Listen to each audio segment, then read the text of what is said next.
এটা বেশ জাঁকজমক বলা যেতে পারে, তার কারণ এখানে সবসময়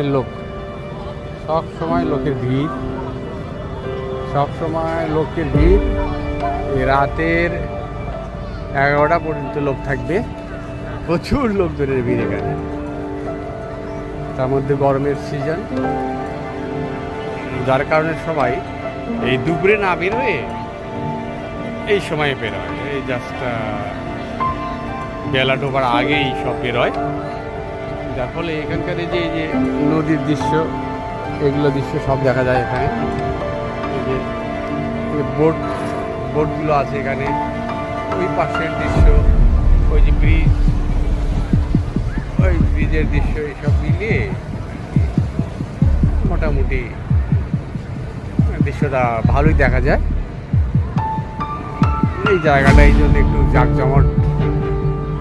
জাঁকজমকপূর্ণ আর কি এই জায়গাটা। তো সবাই ছবি তোলাতে ব্যস্ত,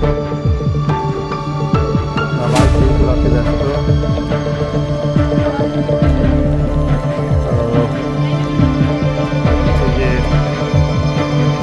ব্রিজটা দেখছি, এই ব্রিজটা কাছ থেকে দেখছি।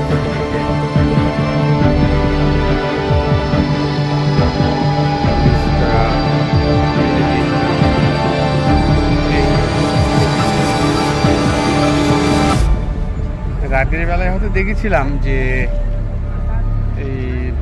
এই যে থেমস রিভার, যেটা এর যে পানি এটা পরিষ্কার হবে তা নয়, আসলে পানি ঘোলাই, এই পানিটা ঘোলাই।